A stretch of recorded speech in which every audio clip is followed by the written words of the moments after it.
Há exatos 83 anos atrás, as águas da Lagoa dos Patos transbordaram e começaram a invadir as ruas e prédios da cidade do Rio Grande. Com ansiedade, a população assistiu o temeroso momento em que o convívio tão próximo com as águas junto ao estuário da Lagoa dos Patos poderia se tornar dramático.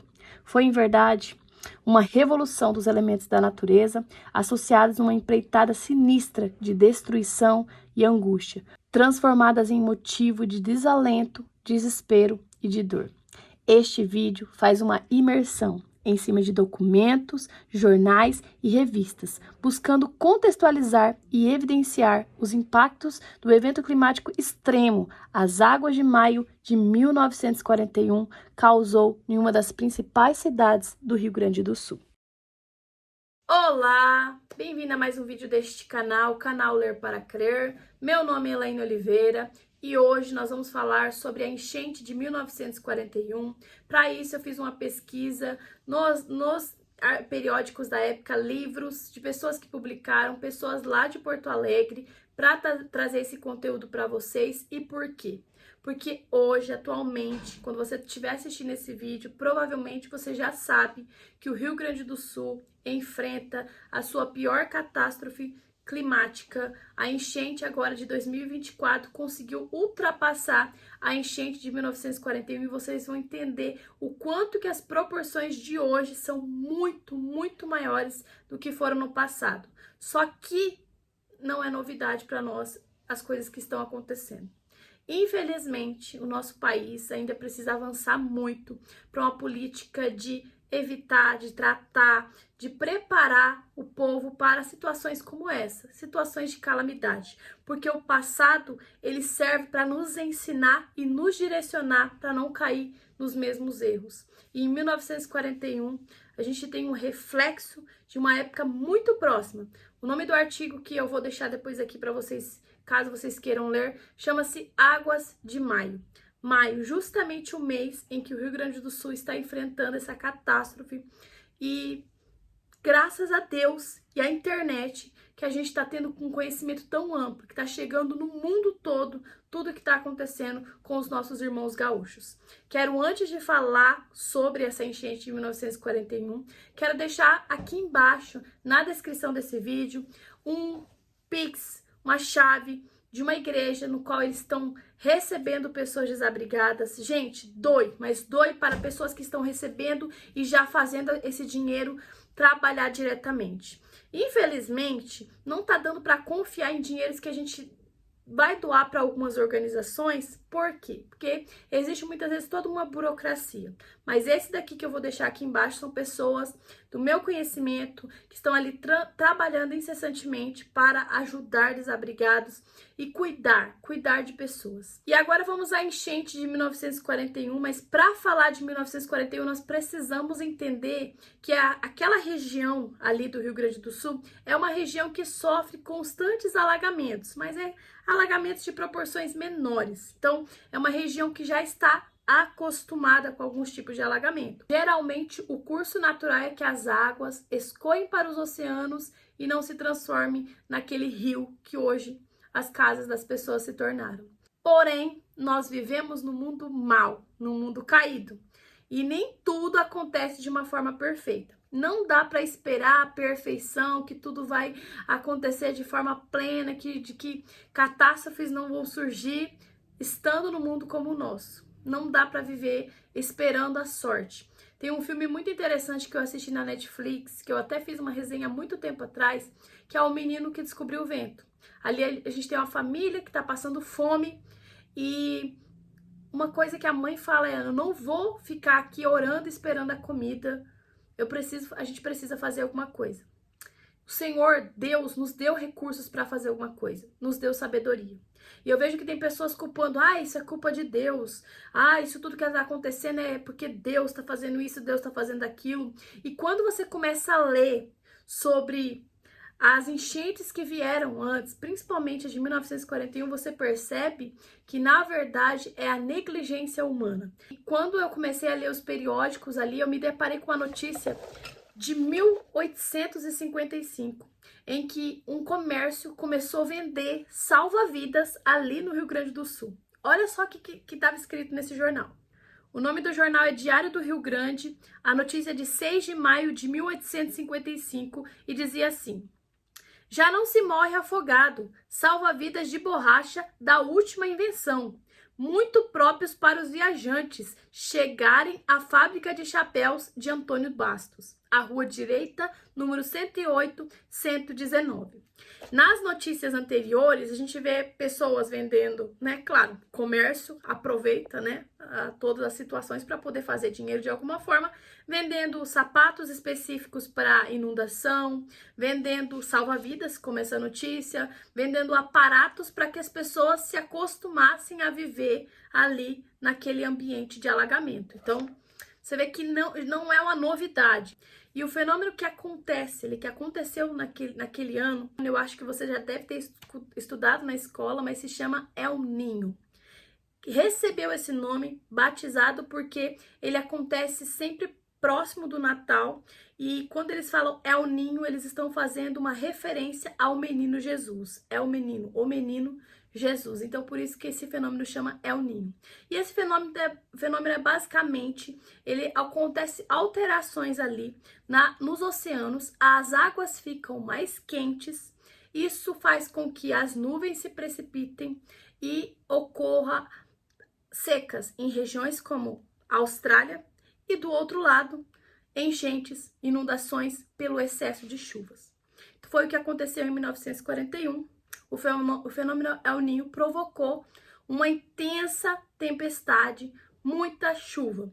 E o mais impressionante é que para descobrir esse fenômeno, ele veio através dos pescadores.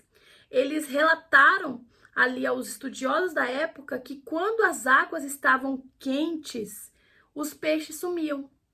E quando a água estava numa temperatura mais fria, tinha-se mais peixes. E aí os estudiosos começaram a pensar, tem alguma coisa, né? Aí, vamos estudar esse fenômeno. E é justamente esse fenômeno, o El Niño, que os peixes somem, que ocorre todas essas alterações, que provoca muitas vezes seca em regiões como a Austrália e inundações e chuvas em regiões como o Rio Grande do Sul. Em 1941, essa chuva veio.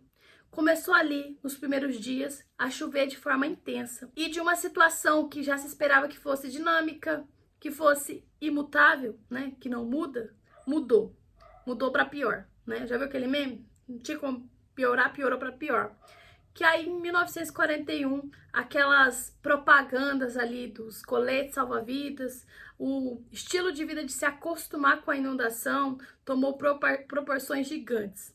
E em 1941, o Rio Grande do Sul tinha experimentado a sua pior enchente, a sua pior inundação.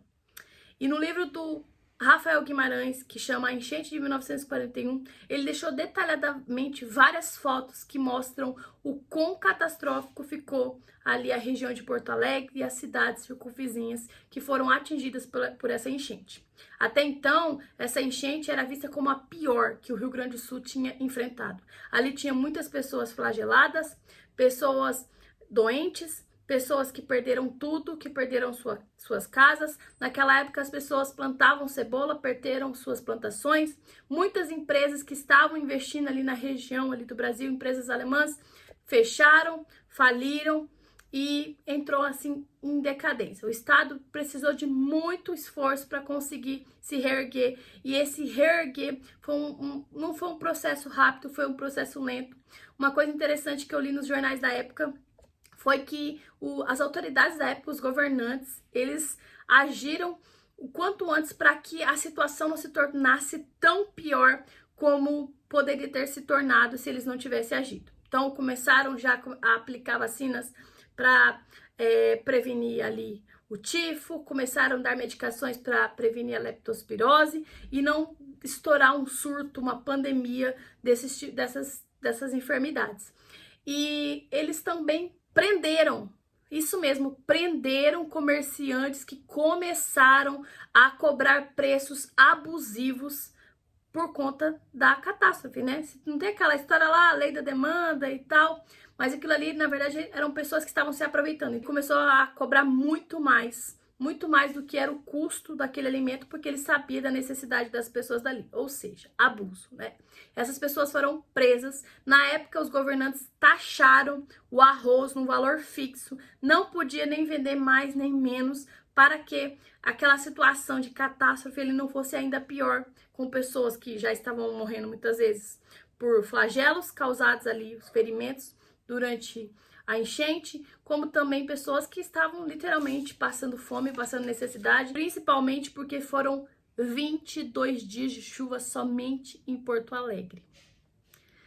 Da cidade de 272 mil pessoas, 70 mil pessoas foram atingidas. Então foi cerca de 25% da população ali atingida. As águas ali começaram a invadir a cidade em 30 de abril, mas o ápice de tudo isso, 8 de maio, foi quando as proporções tomaram catástrofes. O mais, intrigante de tudo isso é que a gente via o quanto os gaúchos estavam sofrendo, o quanto aquilo ali mexeu com toda a estrutura, só que ainda conseguiram manter o entretenimento. Então, o cinema continuou funcionando, era a época do rádio, né? Ainda continuou funcionando.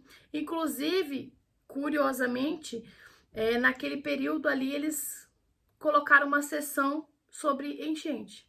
Então, eu penso assim, que espírito que uma pessoa que está enfrentando uma enchente vai assistir um negócio sobre enchente. E eu separei uma carta de um dos jornais da época, que foi uma cronicista que escreveu sobre o que eles estavam vivendo. E eu vou ler para vocês agora. Diz assim: diferente, extremamente desigual dos outros foi esse domingo que passou. Um estranho vai e vem por todos os recantos da cidade. Emprestava aspecto singular às nossas ruas. Ante aquele volume considerável de água que pouco a pouco se estendia para o centro da cidade. Numa invasão irreverente e enervante, cada semblante revelava um estado de alma, torturado pela incógnita da maré que subia assustadoramente. A cada olhar, uma interrogação dolorosa. Toda a gente veio para as ruas como nos grandes dias de festa popular. Automóveis, caminhões e carroças cruzavam a todo instante, coalhados de móveis e de flagelados. Movimento intenso, desusado, curioso, porém a cidade estava triste. Tristeza coletiva, tristeza que significa por isso que reveladora da comunhão de sentimentos que forma o apanágio do nosso povo. Os abrigos de emergência abarrotados de homens, mulheres e crianças, expulsos dos seus lares pela impiedosa enchente. Os soldados do fogo formam agora um pelotão aquático. Descalços, ensopados até a cintura, os bombeiros, as praças do exército e da brigada militar e um sem número de particulares escrevem um poema impressionante de solidariedade humana, de auxílio aos desesperados e de caridade cristã.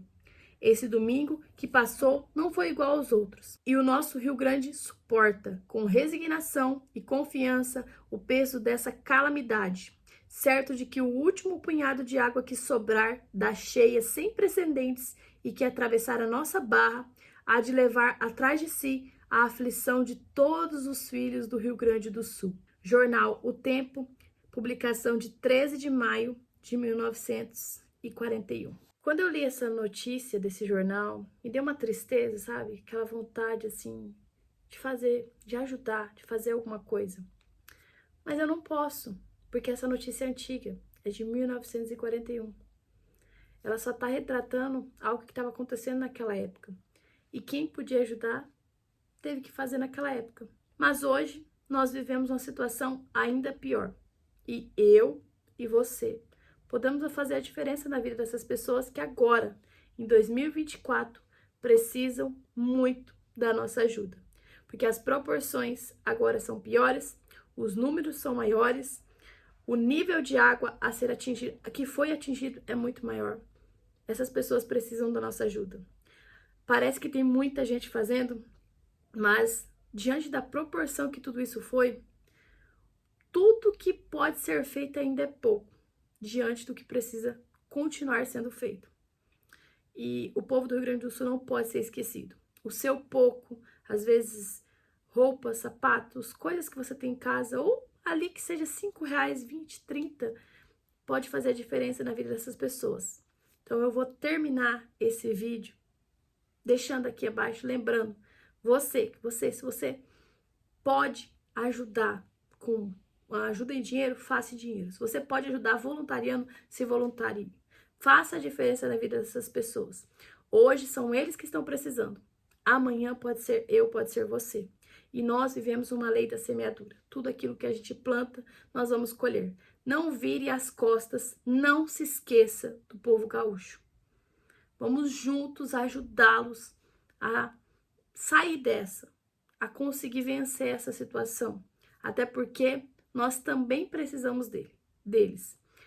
Eles movimentam a economia do nosso país, são um povo trabalhador, um povo que está sofrendo, passando por essa dificuldade. Mas eu creio pela fé, eles vão conseguir vencer isso daí, eles serão reconstruídos e que toda essa situação, de alguma forma, abra ali nos nossos governantes o entendimento que nós precisamos viver de políticas públicas de prevenção, de socorro para situações como essa. Existem países lá fora que convivem com furacões, que convivem com terremotos e se preparam para isso. Nosso país não tem nenhum tipo de preparo, vive da sorte de esperar que as coisas não aconteçam, que as dificuldades não venham, mas nós vivemos num mundo mal, então não vai estar sempre bom. Em 1941 ficou muito ruim e em 2024 ficou ainda pior. A gente não pode ficar contando com a sorte, porque no ano de 1942 veio a seca, no ano de 1943 veio a seca e o povo começou a se esquecer do que tinha acontecido. Nós não podemos esquecer em 2025, nem em 2026, o que aconteceu em 2024. Que o nosso passado sirva de lembrança de que nós precisamos aprender com ele, para não cometer os mesmos erros. E olhando lá atrás, que nós possamos nos lembrar que muito antes o Senhor Jesus nos avisou que haveriam muitos sinais da sua vinda. E esse é mais um deles. Então, não vamos apagar os olhos assim e falar, não, esquece, 1941 não vai acontecer de novo. Não, esquece o que Jesus falou, ele não vai voltar, ele vai voltar. Então, esteja preparada, igreja, prepare-se, Maranata, ora vem o nosso Senhor Jesus.